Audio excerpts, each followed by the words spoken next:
Hello dear students and welcome to today's lessons in World Regional Geography. In the previous class, we learnt about ethnic races and traditional vocations in Asia. Today we shall learn about weather patterns and climate in Asia.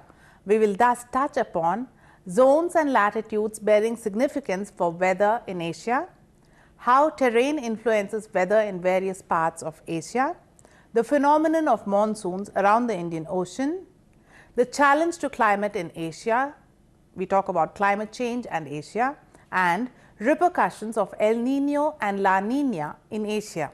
Let's start with zones and latitudes that bear significance for weather in Asia. By understanding the latitudes and the influence they bear on weather systems, we will be able to understand why certain weather patterns are unique to certain regions. Longitudes that run north to south on the planet Earth are an indication and measure of the daylight that occurs in a region. Longitudes help us in understanding vertical separation of certain areas or regions. It also serves as a timeline and dateline. Latitudes, on the other hand, serve as horizontal bands enveloping weather in a region. Latitudes help us understand how weather is dependent on sunlight, precipitation, condensation of moisture, humidity and ground frost. We also need to understand other factors that influence weather patterns. Altitude above mean sea level and influence of the ocean currents are also significant factors. Areas which last endured the last ice age are still lingering from its after effects. It is in such areas where the last ice age spread that today the snowfall thrives when temperatures fall. During the course of this lecture, we will understand how weather systems play a very significant role in our lives. The latitudes on the planet are an indication of the amount of sunlight that falls in that entire belt at a given time of the day. The higher latitudes and the lower latitudes indicate that much distance from the equator and indicate a lessening of sunlight. Asia, being the largest landmass, extends well over 100 longitudes and around 86 latitudes. The area between the equator and the Tropic of Cancer lies in the tropical belt, receiving ample amount of sunshine. This belt of Asia enjoys balmy, somewhat constant yet mild weather all year round. This is in contrast to the very harsh variables in the temperate north. The area between Tropic of Cancer and the Arctic Circle is the temperate zone and is characterized by very harsh extremes of weather. The temperate zone enjoys 4 distinct seasons. These are summer, winter, autumn and spring. Rainfall is recorded for much of the year and there is no monsoon period. The major controlling factor over the monsoon climate is its relationship to the monsoon circulation. Recall that the monsoon is a seasonal change in wind direction. The classic monsoon circulation of Asia exhibits an onshore flow of air, that is, air moving from ocean towards land during the summer or high sun season, and offshore air flow, that is, air moving from land towards water during the winter or the low sun season. The change in direction is due to the difference in the way water and land heat up.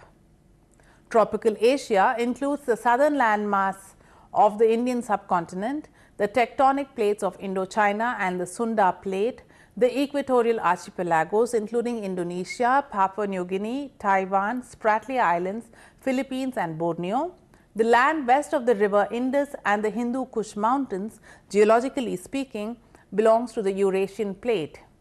Thus, in the tropical belt of Asia, we may count South India, southern Myanmar, Sri Lanka and Maldives of the Indian subcontinent.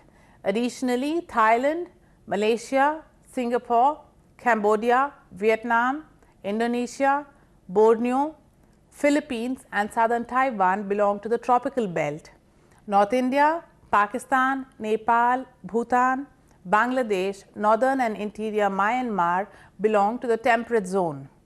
North of the Indian subcontinent, the countries of China, Mongolia, Kazakhstan, Turkmenistan, Kyrgyzstan, Uzbekistan, Asian part of Russia, North and South Korea, northern Taiwan, Japan all belong to the temperate zone. The Tropic of Cancer cuts through Taiwan right at the center. Thus, northern Taiwan is in the temperate zone and southern Taiwan is tropical, much like India. Though the Middle Eastern countries of Saudi Arabia, Iran, Iraq, United Arab Emirates, Sultanate of Oman, Qatar, Yemen, Kuwait also hug the Indian Ocean, they are not influenced by the monsoons. Why? That is partially because these countries are placed geologically on the Eurasian tectonic plate. Besides, the desert conditions, full with rocks and sand dunes, are more conducive to blowing winds and storms than to tropical moisture-laden clouds and winds. Lastly, the vegetation and the biodiversity do not act as catchment area for the monsoon-bearing clouds, which bring in the monsoons. Strange indeed, because the root of the word monsoon is Arabic. The sunshine that obtains in the tropics accounts for snow melt and snow-fed rivers that water the fertile plains and agricultural areas of large parts of Asia. In the temperate parts of Asia, the weather is so severe that there is only freezing and thawing, which limits the scope of agricultural growth. In the temperate zone, nevertheless, there is significant agricultural produce. They do account for the export of wheat, maize, vegetables, fruits, animal products like meat and milk products, hide and eggs, etc. People in the temperate zones are thus used to obtaining their carbohydrate intake more from potatoes than from rice. We have studied enough about agrometeorological traditions in the last few chapters. It now makes sense to understand why the people of the Arctic Circle are used to hunting and eating whale meat and make costumes with hide and blubber, isn't it? Obviously, one would say, they wouldn't be very comfortable wearing cotton clothing and eating rice with vegetable curries to beat the harsh weather conditions of the polar regions. In the tropics, the precipitation of the rivers or evaporation accounts for the cyclical monsoons, which in turn feed many river systems of Asia. This time-tested cycle of Mother Nature has blessed the people of Asia with an agricultural diversity unrivaled.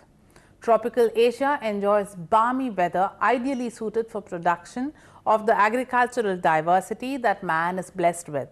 Nearly all the rice production of the world can be traced to the tropical countries of Asia. China, India, Thailand and Philippines are the largest producers and exporters of rice.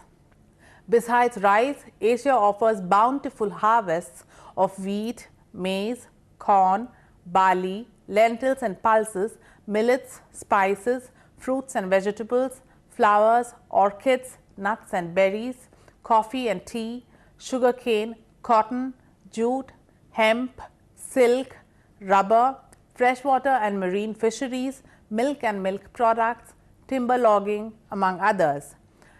China has bagged a large share of trade in rice thanks to her industrious populace, intensive farming methods and political economy.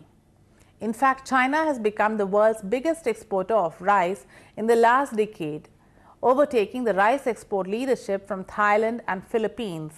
How do we explain the dichotomy that China is the world's largest rice exporter when the country wholly lies in the temperate zone? The ground frost alone is utterly untenable for rice cultivation. In fact, China has a shortage of arable land thanks to mountain chains, valleys, deserts, floodplains of rivers and her rivers that constantly change course. Not all pockets of China can afford surplus production of rice. The answer lies in the fact that China, like India, is also a kind of a subcontinent with very rich soil diversity and generously irrigated by her vast river systems. More significantly, the cooperative farming methods and political distribution of economic resources in a collective cooperative framework accounts for surplus production. It is the same political mechanism that explains surplus rice production, increase in export of rice and increase in food grain production.